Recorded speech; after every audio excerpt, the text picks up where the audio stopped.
and welcome to Politics Today, reaching you live from our global headquarters here in the nation's commercial nerve center, Lagos. We're still in the month of March, 13 days down the line, and a lot has already happened in the polity. And in politics, we'll bring you up to speed as to what goes on in the polity. And today, we're going to do two things on the program. First, we're going to talk politics, and then we'll talk about policy, because those are the two big highlights from happenings in Nigeria today. But let's begin from perhaps where may interest you, because other countries have done this, including places like Ghana.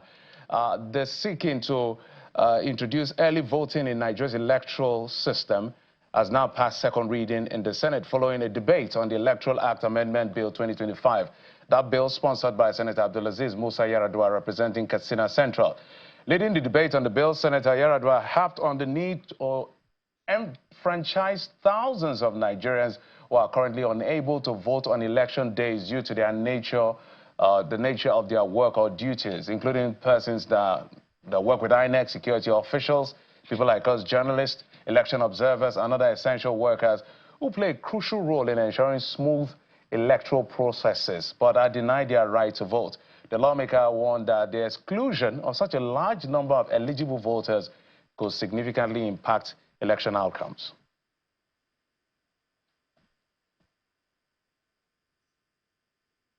Who play critical roles in ensuring the smooth conduct of the elections are disenfranchised. These include INEC officials, ad hoc staff, the security personnel, including the police, the military and other security personnel, journalists, observers, and others who work on election day to uphold the integrity of the process are effectively denied their rights to vote.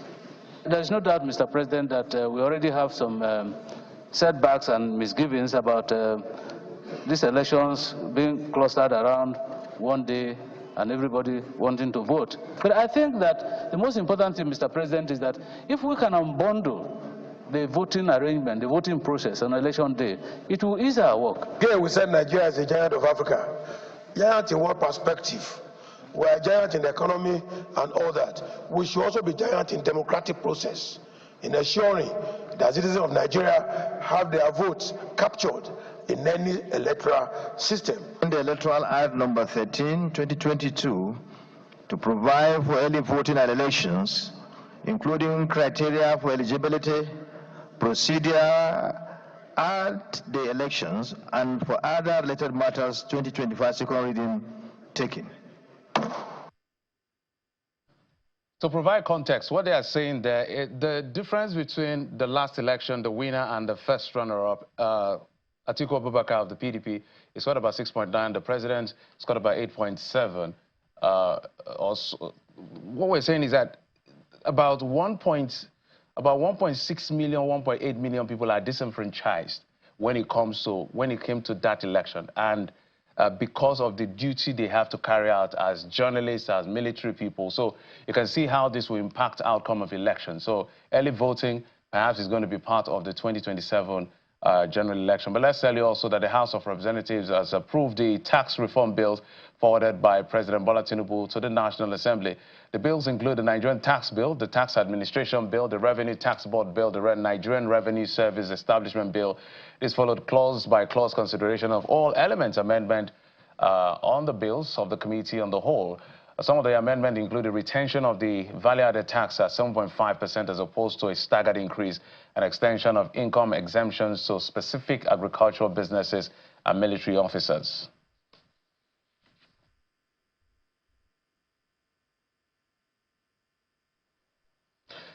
So on the part two of the conversation, we're going to get an economist to break it down for us, what exactly happened at the in the lower chamber, that's the green chamber, as far as some of these adjustments and modifications are concerned, because this is as good as passing, because it's adopted, third reading will come and it will be passed into law. The next thing, the president assents that bill. But let's tell you what's going on in politics. The Labour Party presidential candidate in 2023, Mr. Peter Obi, has met with the governor of Bauchi State, Bala Mohammed, in what appeared to be a political discussion. However, neither party clarified whether the meeting would lead to a potential alliance. The closed-door meeting, which lasted for more than an hour at the Ramat House in Bauchi, was followed by a brief press, I'll call it a press briefing. During the meeting, Governor Mohammed expressed his readiness to work alongside Mr. Peter Obi, to bring good governance to Nigeria and resolve the challenges?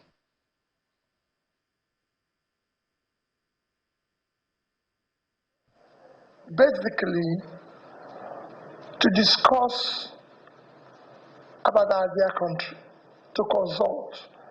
Being the chair of PDP Governors Forum, being a critical person in Nigerian politics today, and what our country is going through, I felt it's necessary for me to come and discuss the future of our dear country with him. So it's just a consultation and discussion meeting that will continue to go on as we talk about the future of this country. All of you are aware where we are today, what is happening in our country and everything. And if we have to discuss that, you have to discuss with issues happening in the North. Like I told the governor today, that the North is a critical component if we're going to get it right in this country. And we have always shown interest because behind the scene I have been meeting him. This is not the first time we met. In fact, I met him in Abuja and I was going to meet him, but out of his normal humility, he decided to come here. And we discussed so many issues, as he said. We discussed step-by-step challenges, like the challenges in rivers. He may not have anything to do, but he discussed, and I feel highly appreciative of what he is doing as a leader of the opposition, because whether we like it or not, he is the leader of the opposition now in Nigeria because of his position and pedigree. So I want to say at this level not to make some of those doubting Thomases and mischievous minds to preempt what we are doing. That we, as myself as a person, I'm ready to work with Peter Obi and to make sure we come together with close rank. We bring good governance to the country. We give vibrant opposition with knowledge, with timelines, with vision, in such a manner that we will rescue and recover our country. So the alignment continues. We're just watching the space to see how it plays out. But let's move on now to what happened in the National Assembly. A vote of confidence has now been passed on Senator Tussle. That's amidst all the controversy around the Natasha Akpotso issue that was suspended.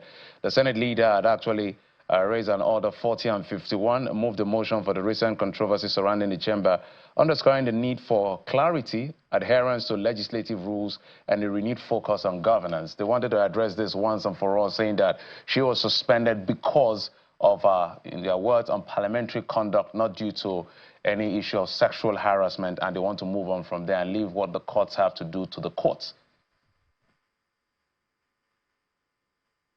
What is left for us is to ensure that we put the events of the last 2 weeks, in abeyance. We need to concentrate. There is work to be done less than 5 years ago, and we have to start all over again.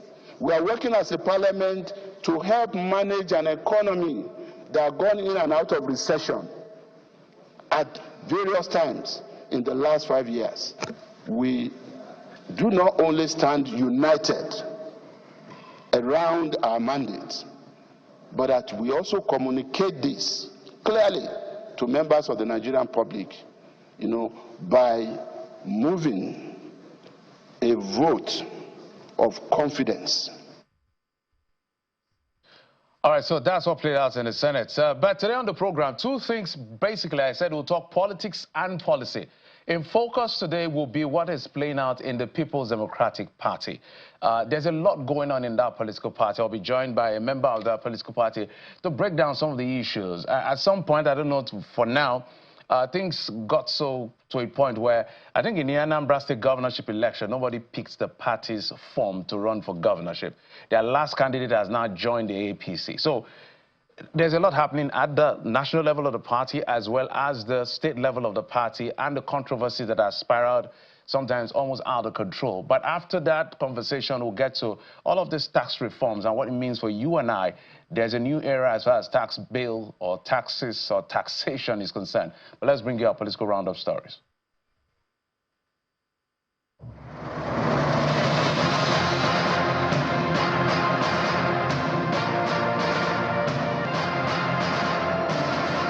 Former President Goodluck Jonathan is advocating a whole-society approach in the fight against insecurity, as he insists that the nation's security landscape still faces severe threats, which range from insurgency and banditry to kidnapping, communal clashes, and cybercrime. Speaking in Abuja at a one-day high-level roundtable on security and civic engagements in Nigeria, the former president says security is a collective responsibility that requires the active participation of all citizens. We'll note that as a nation, we have made significant strides in combating some of these threats, but the evolving nature of insecurity demands that we continually reassess our strategies and adapt more holistic approaches. The Minister of Information and National Orientation, Mr. Mohammed Idris, says the drop in the prices of food items and petroleum products is an indication that the economic policies of President Bola Tinubu's administration are beginning to yield results. He made the highlight during the 4th edition of the 2025 ministerial briefing, featuring the Minister of Aviation and Aerospace Development, Mr. Festus Keyamo, and the Minister of Education, Dr. Tunji Alausa. He adds that any meaningful reform will always come with a price. The governor of Bayelsa State, Senator Doye Diri, is urging the leadership of the People's Democratic Party at all levels to work towards resolving all internal crises and reposition the party to be a stronger position in the country ahead of the next general election. Governor Diri made the call in Abuja on the sidelines of the inauguration ceremony of a 7-member caretaker committee for PDP in the South-South region. We have to first of all fix our own problems. It's very easy for you to point accusing fingers at people from outside, but what is happening within us? And so the PDP has to sit back and then fix its own internal issues and challenges. The Rivers State House of Assembly has resolved to write the Department of State Security Services to investigate the Chief Judge of the state over allegations of age falsification. Speaking at today's plenary session, the Leader of the House, Honorable Major Jack, informs the House about a document alleging falsification of age by Chibuzo Amadi, the Chief Judge of the state. After tendering the documents, other lawmakers asked that the State Security Service be asked to investigate the allegations. And from Ogun State, some concerned citizens of Owu in Abeokuta North Local Government Area are demanding delineation of more wards in Owu community from the current 3 to 6 wards by the Independent National Electoral Commission, in line with the Constitution of the Federal Republic of Nigeria 1999 as amended. At a press conference and peaceful protest held at Abeokuta, the group notes that the delineation has become imperative despite the huge population and voters' registration strength. All right, welcome back. Let's get straight to business. Kola Ologbadiyan is the former National Publicity Secretary of the People's Democratic Party. It joins me from our Abuja studio. Mr. Ologbadiyan, thank you so much for coming on the program. Thank you very much, Geoffrey. Good evening, and good evening, Nigerians. Before we go to the nitty-gritty of what's playing out in your party, just a few days ago we saw what happened, and I think a few days ago we saw another proposal for the suspension of the embattled National Secretary who is at the Supreme Court. But before all of that, let's talk about some of the things that have happened at the National Assembly. 2 things, basically, and they all happened in the Senate. First, this bill that has passed second reading because the lawmakers found out that by journalists like us, military persons, ad hoc staff, and all the people that are involved in making sure elections are smooth and as much as good as possible, they are disenfranchising about 1.4, 1.6 or 7 million people. And President Bola Tinubu won that election by a margin of about 1.8 million. So what's your take on this progress, if you will, being made with the early voting, as well as amidst the controversy around sexual harassment, on parliamentary behavior, on Natasha Akpoti, and all the things around it? The Senate has now passed a vote of confidence on the Senate President, Godswill Akpabio. Your take on those 2 things, then we'll get to your party. Okay, thank you, Geoffrey. First, to the electoral bill, well, if it's well processed, it could be an improvement on the electoral system. However, since the bill is going to go through the public hearing, and Nigerians will have the opportunity to review, to study, and to make sure that it is not to the favor of any group of persons or party, is a welcome development. So we all wait till when it goes to the public hearing, and Nigerians will have the opportunity to examine that. Until that is done, I don't think it requires so much of comment from me, because I'm hearing of the bill for the first time, from you. But it is good that the bill has come to the public domain. That the bill will come to the public domain when it goes for public hearing. On the issue of sexual harassment and the vote of confidence, I think Senator Akpabio, Senator Godswill Akpabio, the Senate President, will be the first President of the Senate that will have sequentially close to 3 or 4 vote of confidence in a space of less than 2 years. And I think that should be worrisome to himself, to the Senate as an institution, because the concept of vote of confidence, if you understudy it, it shows that there is crisis and the presiding officer needs to be protected or need to be reassured that the floor is with him. That is why you talk about vote of confidence. So I think that the fact that vote of confidence has become a recurrent decimal in this particular Senate shows that there is no peace in the Senate. And if there is peace in the Senate, then it means that it could be the peace of the graveyard. Okay, I just wanted your take on that because Nigerians are commenting at different fora. We've always explained that there are 3 issues in front as far as Natasha Akpoti, the senator, is concerned. One has to do with the parliamentary conduct. The other has to do with defamation and counter-defamation. That is the subject of adjudication. And then the last, which is the most prominent and sensitive, has to do with that sexual harassment that she took to the International Parliamentary Union. But let's come to your party. One of the latest things that has happened, which I'd like you to speak to, has to do with, is it a fracas or the face-off that happened at the National Secretariat? Maybe you let us in as to what played out. But my interest is the recommendation by the Tommy Kimmy National Disciplinary Committee, yes, that's what it's called, led by High Chief Tommy Kimmy, recommending that Senator Sam Anyan will be suspended. They recommended that to NEC. How did they come to that point? Because I know that his case is still a subject of, is still pending at the Supreme Court. Well, those are 2 separate things. The case at the Supreme Court has to do with the decision of the Southeast geopolitical zone of our party to elect a replacement for Senator Sam Anyan having gone to contest election.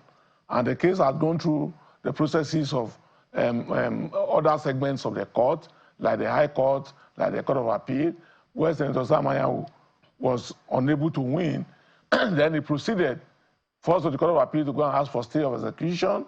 Then he has gone to the Supreme Court to ask for stay of execution and to also look at the substantive matter. That one is ongoing. You will recall that in the course of the week, that the Supreme Court did take a decision on the issue of stay of execution, which means that there wasn't a stay, but the substantive matter has been heard and judgment is being awaited. Now, that's one issue. The second issue is the fact that people loyal to Sam Anyan or Senator Sam Anyan were going to stop a meeting of the party at the National Secretariat.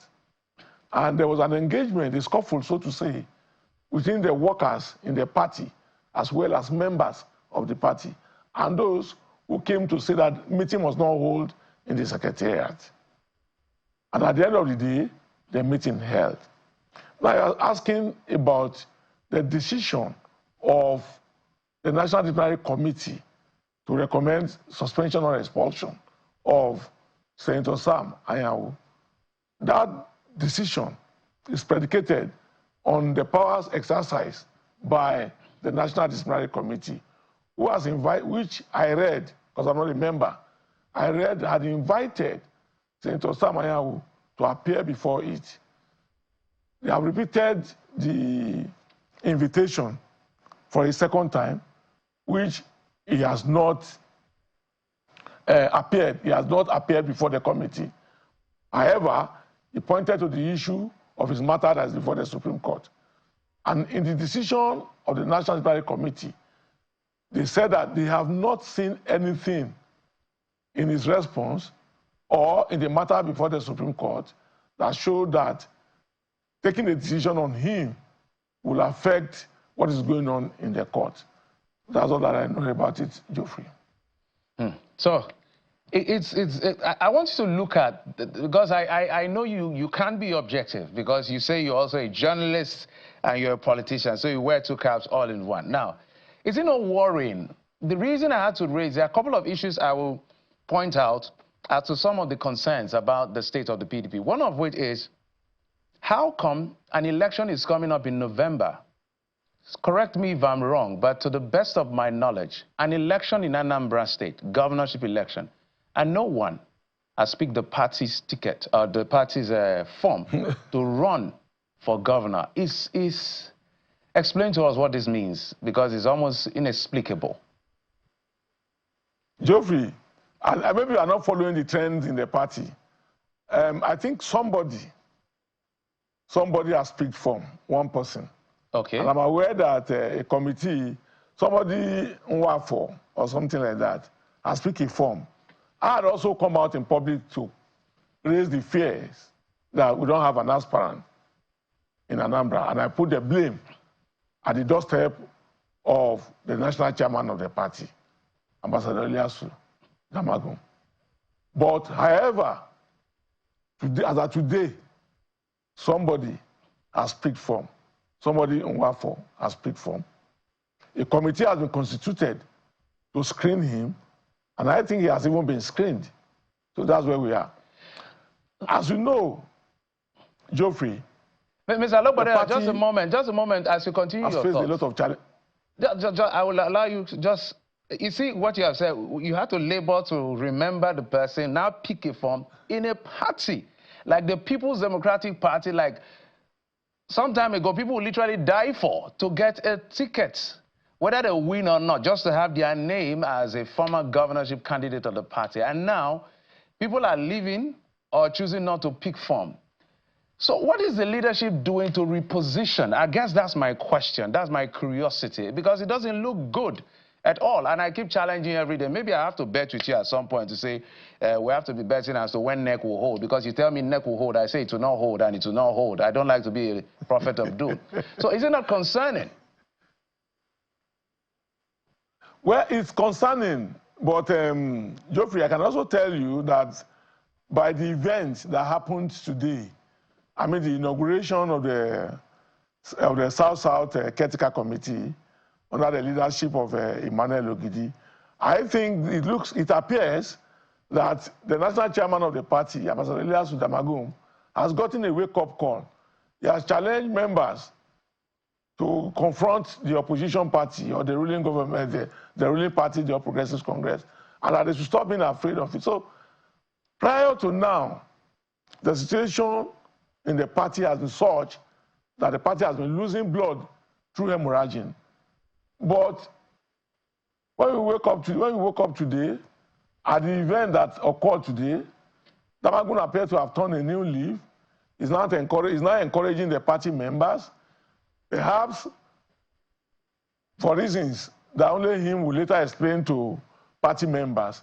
At least he's creating a new line of action. And I believe that if he's acting truly in faith and also in a desire for the party to return to its stead, it will be a welcoming development. So at the end of the day, doesn't this give credence to some of the assertions, even though you might have said it the way some people may not like it? Nyesom Wike granted the media party, is it yesterday or 2 days ago, about the state of the NWC. Oh, I don't want to use his words, because I can't use his words on television, but almost borderline impotency on the part of the NWC, because it's more like, look, who are they? What can they really do? Follow guidelines and follow the principles of the party. And so, as the NWC, as it is constituted now, I know that I think the convention is coming anytime soon this year. As it is constituted now, what is the party doing to resolve some of the things that may be like sabotage or interests that are deflating the potency of the party to reposition it as a viable opposition? Because now people are there are coalitions going on. El-Rufai, former governor, has left the APC and has joined the SDP. We're seeing Peter Obi speaking with Bala Mohammed, all kinds of movement happening. Well, there's nothing you can do about movements because politicians will always move. There will be alignment and there will be realignment. So that is for certain. And there's hardly anything that we can do about that. But having said that, I also listen and watch the interview that you spoke about concerning the FCT minister, Chief Nyesom Wike. Maybe the party might owe it to him at the end of the day, maybe because of the manner in which he spoke, which, like you have said, I can also not use those words. Maybe that has reawakened the leadership of the party. But the days, the weeks, the months that are ahead will determine if this leadership has turned a new leaf and is now ready to lead the party appropriately. You also spoke, Geoffrey, about the convention coming up this year. When you spoke about the convention coming up this year, I was surprised when you're not asking again that how are we going to correct the situations. If we have a convention this year, it means that there's opportunity to correct the situations that we have on our hands. Can we dare to say it's going to be difficult for the PDP as a standalone political party? Can we dare to say, as a standalone party, it's going to be difficult for the PDP to unseat the APC as it is constituted today? So what is in the works for the PDP to see how they can maybe upset the polls in 2027? Are we talking merger or coalition? What is the what is viable, what is feasible, what is doable? Geoffrey, you earlier spoke about alignment, you spoke about movements. I spoke about alignments and realignments. I'm asking for two. Coalition, merger, what is in the works? If you recall, I did say it at some point that there will be implosion in the parties, and I have not taken that words back. Whether in APC, whether in fact APC is already happening. You just said El-Rufai has left, and El-Rufai will not live. He will not live alone. There are others who also live in APC. In PDP, there are such tendencies. In Labour Party, there are such tendencies. So as we move, as we progress into the second year of this administration, as we progress into partisanship, we will see a lot of things coming up, a lot of things happening. I think that bookmakers will need to wait till that period before they can say, oh, this party will do this or that party will do that.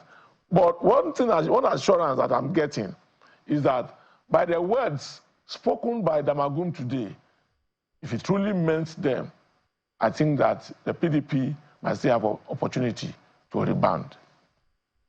Well, we will take your word for it and continue to look at it at the end of the day. When I read some of the submissions, and this is now talking about the political parties in general, we're going to go to other issues. Let's talk about political parties in general. If you look at some of the submission of the Supreme Court judgment that came from the case of Rivers State with the avalanche of cross appeals and all of that.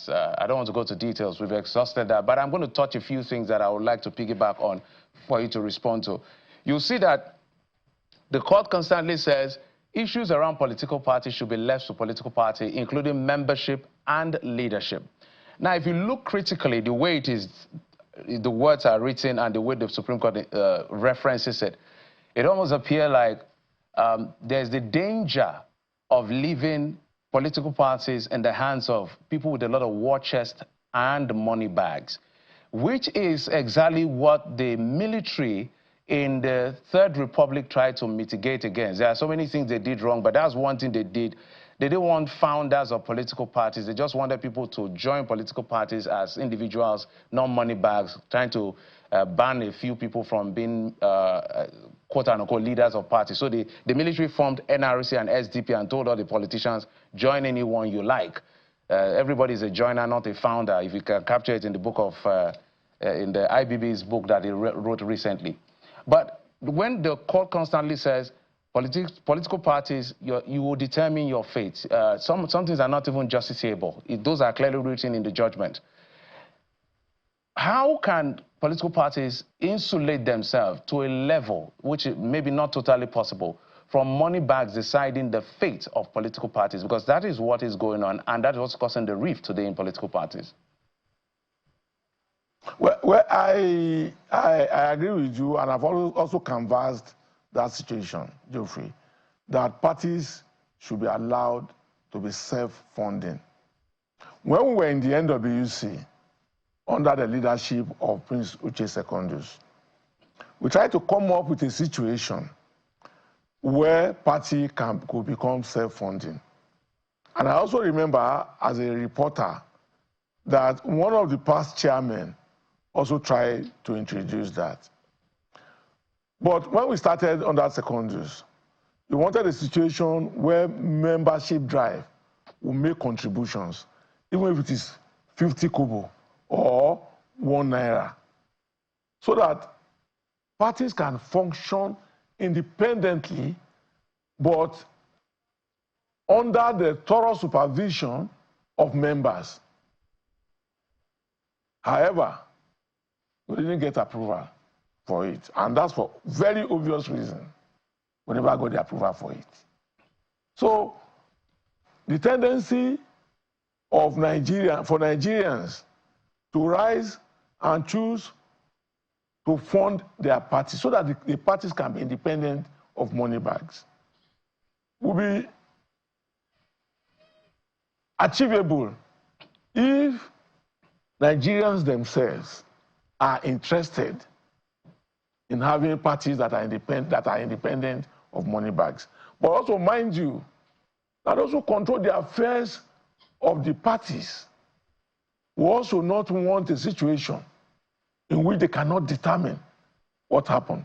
In time past, in the Second Republic, Geoffrey, when Babawulo was Shagari and all of them were in charge of the parties, to some extent, parties were funded by members until we have the scenario where only one man can say that he paid for the forms of everybody that is contesting.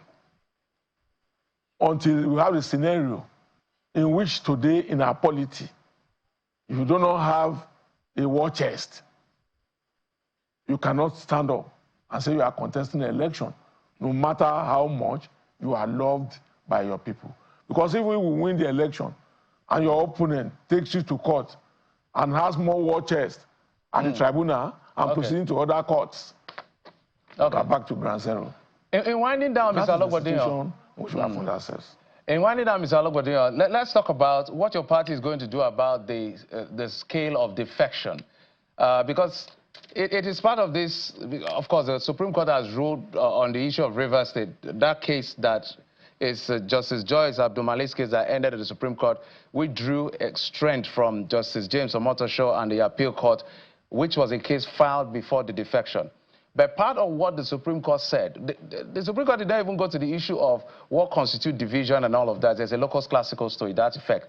It was the fact that the chairman of the PDP told the court, it's on record, that he said, these guys are still members of our party and they are paying dues. The chairman of the APC said, they are not members of our party, they are not paying dues. So that was some kind of the premise. So the court couldn't even get to the point of whether there was division or not. But now, more people are defecting from your party. Perhaps more will defect in the name of alignment and realignment. Is the PDP going to pursue a legal case here to gain back the seats at those assemblies where those things are possible? That's the final question for you. Well, Geoffrey, that depends largely on the position of the working committee. I'm not a member of the National Working Committee. So the decision to go after the seats that have been vacated or not lies with the National Working Committee, under whose purview it is to run the party on day-by-day basis. What they can do is to bring report back to the National Executive Committee. But as we speak, one of the reasons why we had such defections is because there was no order in the party and the system was breaking. Well, like I said earlier on, before we have the convention, if Damagum can mean the words that he pronounced today, perhaps it will build more courage in the hearts of party members and party leaders.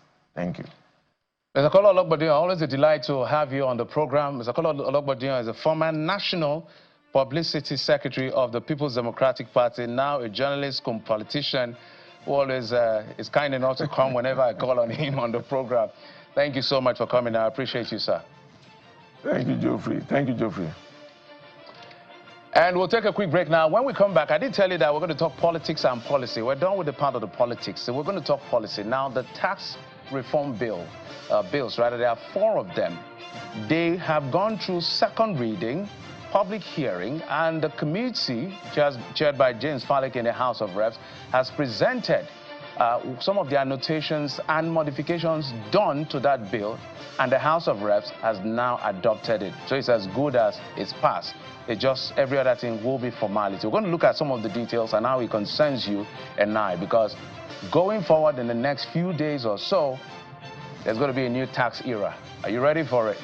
SPM professional, chief economist Paul Alaje will be my guest in just a moment. Join us again. All right, just to bring you up to speed, while we're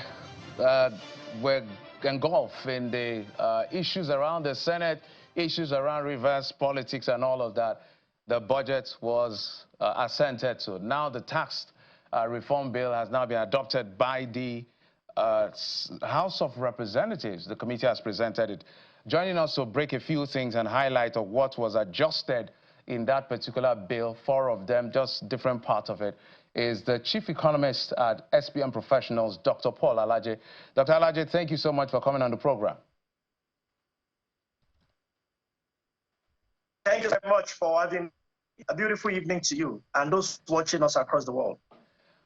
All right, Dr. Alaje, I want to go step by step. So my producer is going to put up some of the slides that we got ready before the show, just a few of them, some modifications to the tax bill. Now, one of the things that was proposed by the presidency was some form of a staggered incremental VAT, a value-added tax, which is at 7.5%. It was supposed to be increased sequentially, staggered, I think, until 2030, which will get to about 13 or 12 or 15%. But by what the House has done, they said they are retaining it as 7.5. So tell us what this means for consumers as well as businesses. Okay, first of all, I must say it's a big congratulations to Nigeria regarding the adoption of the tax bill by the rep, because this will make Nigeria to depart from the old laws, even before independence. Apart from these, there are some very good things in the tax bill by the House of Representatives.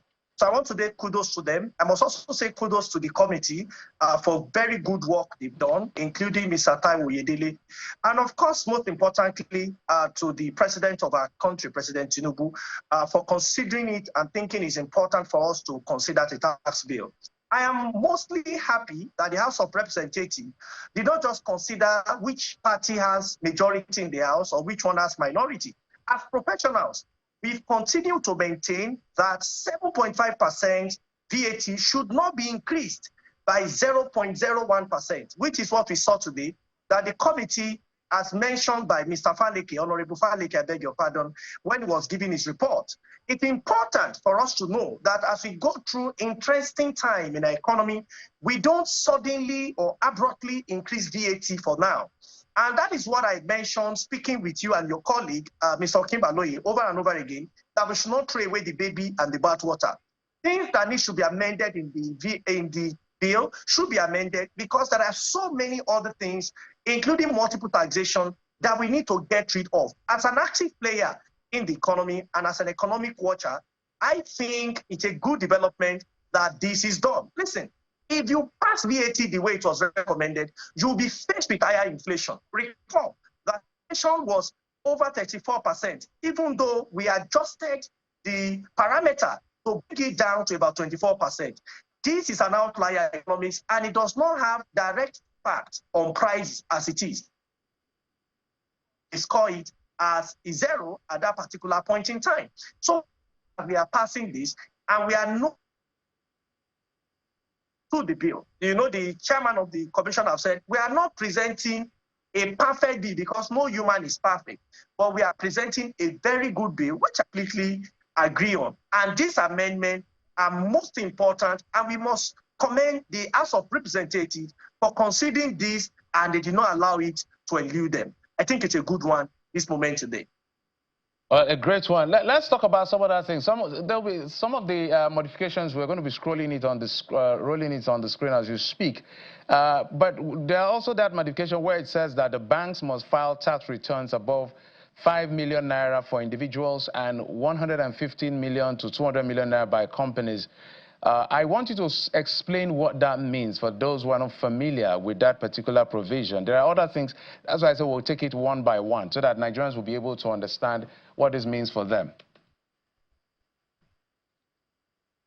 Okay, so if you have done a transaction, what the amount that is said, it's important that those VAT are properly returned to appropriate authority.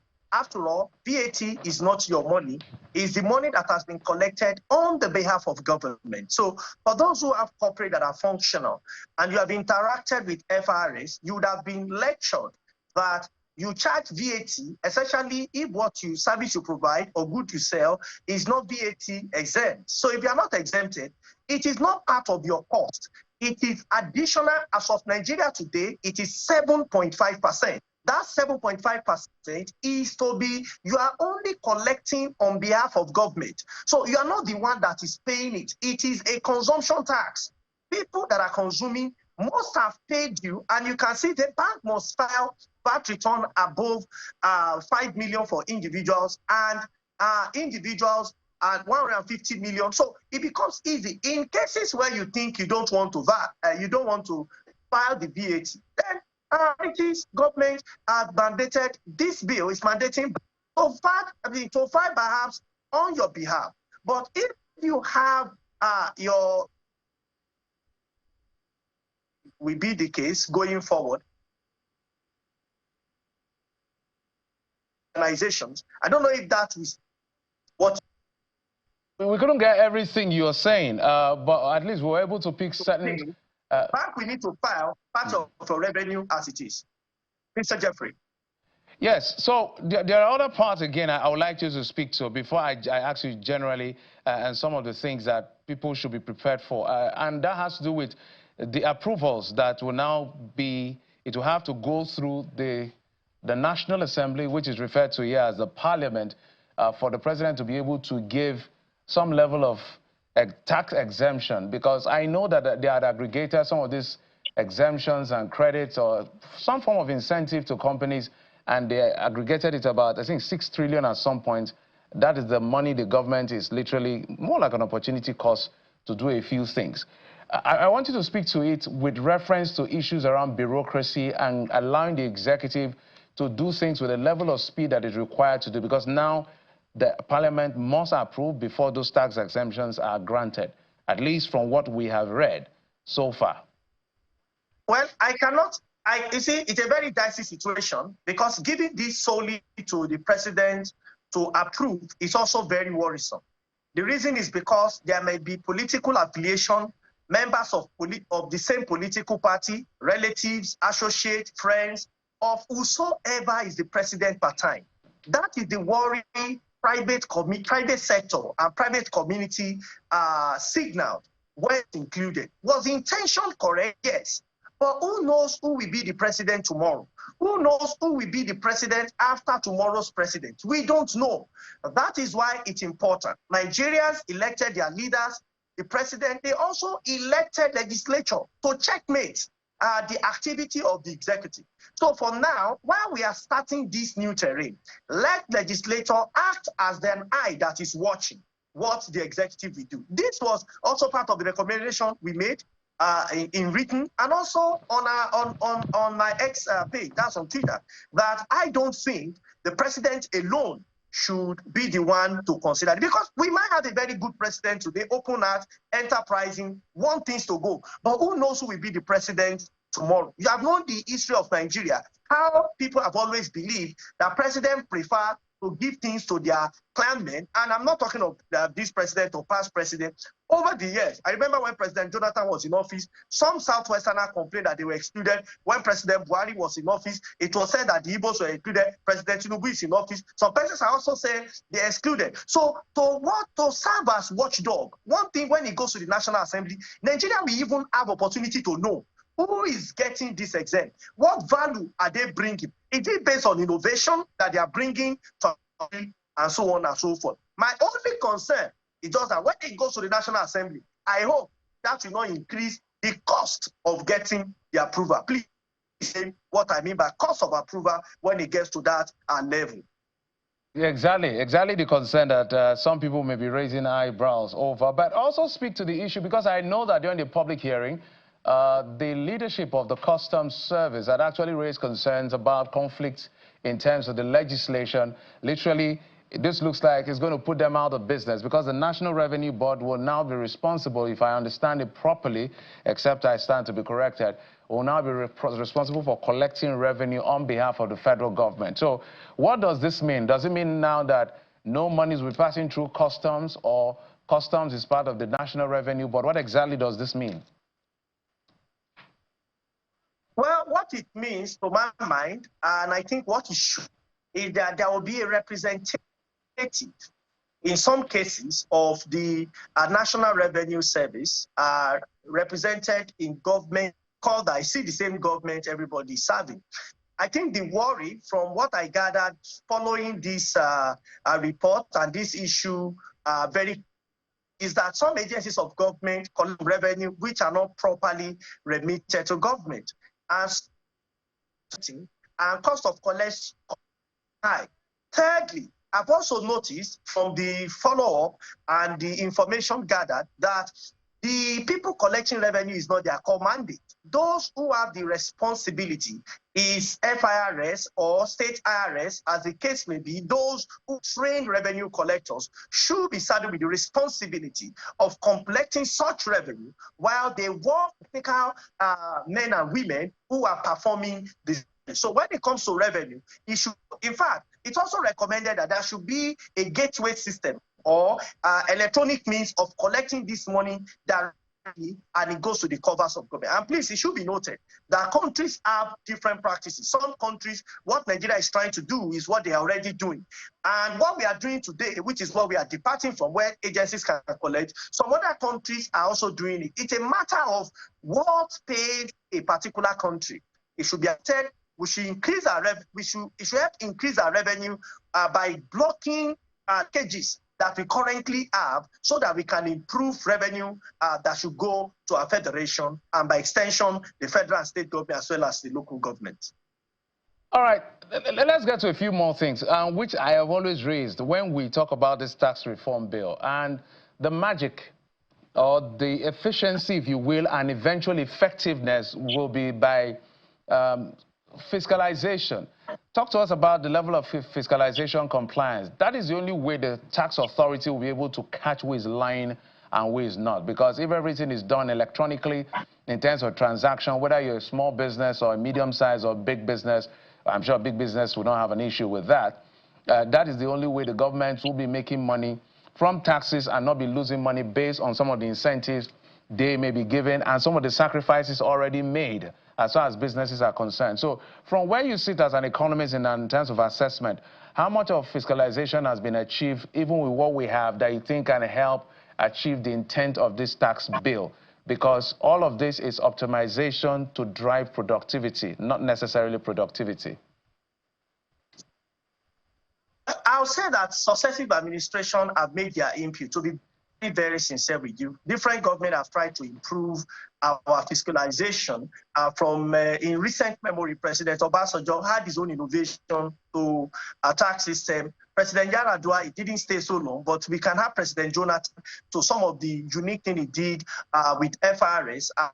Recently, we saw what President Buhari did, even to the point that it affected VAT rates, which is not bad, totally. And we are seeing what President Tinubu is doing. So I can tell you that successive administration have tried to improve on revenue collection method and amount collected. If you remember, one beautiful thing President Buhari did in his administration, to use this as an example, among all of them, President Buhari had announced a tax of some sort under Ms. Tunde. I can't remember, I saw the very popular, respected taxman that was the chairman of FRS, at that particular point in time. What is this particular FRS doing? This FRS, this current one, is motivating its staff so that they can be more empowered possible to ensure that small businesses have some side of relief, because the President Buhari also said that by cutting away some taxes from small businesses. So successive administration have tried their best possible. But what will be the game changer, which I hope this tax bill, when it becomes law, completely synchronizes? It will be, number one, how do we make taxes to be almost 100% digitalized? This will help us as a people. It will help our nation, and it will also help us subnational. And I also think that in doing this, the federal government should not leave the state and the local government behind.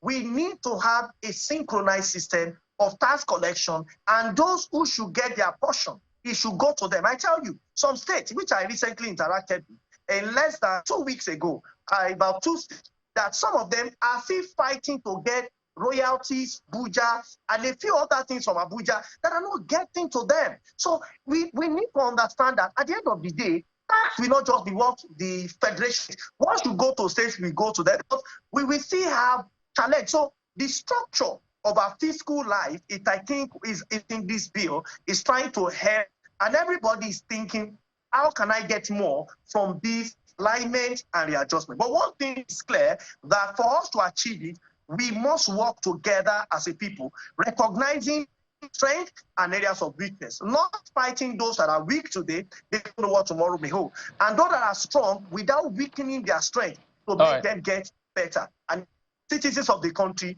we reap the benefit of paying more in terms, especially when there is justification. All right, Dr. Paul, if I may come in. Pay taxes. Such go into development, then the people will be happy that they are paying, and government really become interested in their well-being. As we need to wind down, Dr. Paul, 2 questions, but I'll ask them one by one. If you can answer me in 1.5 minutes each. First, I guess you were talking about Tunde Fowler. Now that Mr. Taiwo Oyedele has done this is great work.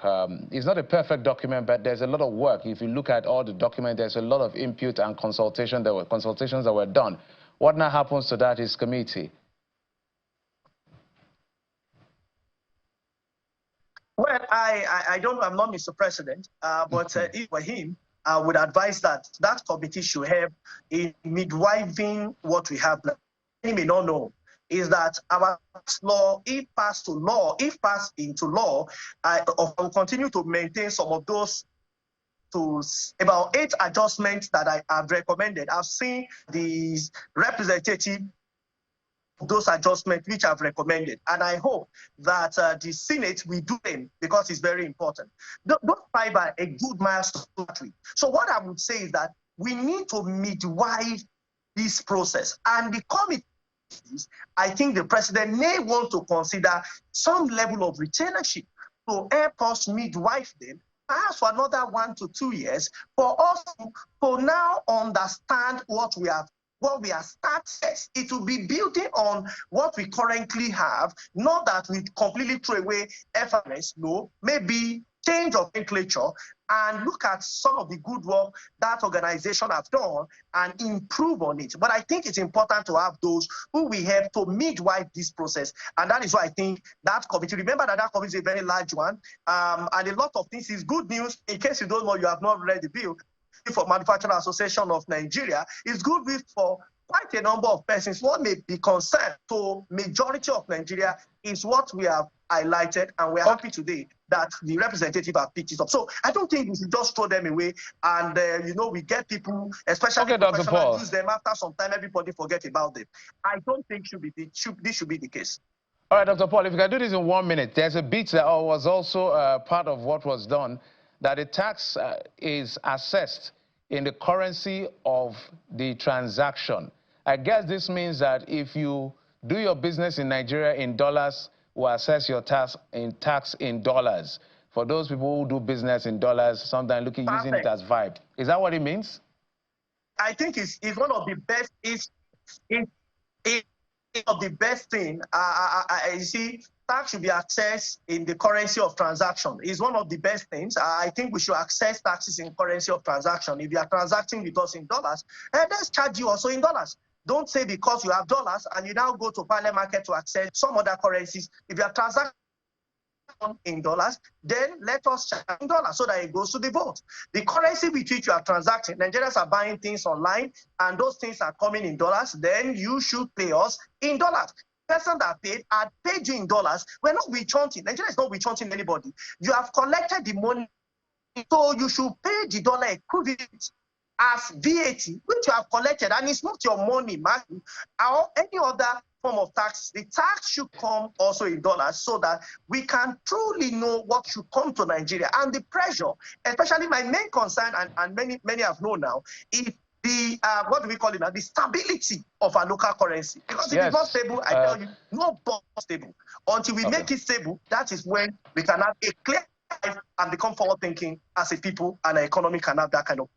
All right, Mr. Paul Alaje, thank you so much for, I needed to put that bit because sometimes even online stores now sell things in dollars, so they should be ready to be paying taxes in dollars, perhaps. This is what it means. So everybody has to do the best they can to make sure they do the right thing. But thank you. Paul Alaje is the Chief Economist at SPM Professionals, and he's an economist. Thank you, sir, for coming on the program. Thank you so much for having me. Thank you so much for your time and, of course, your usual company. I'm Jeffrey Uzanga. Bye-bye.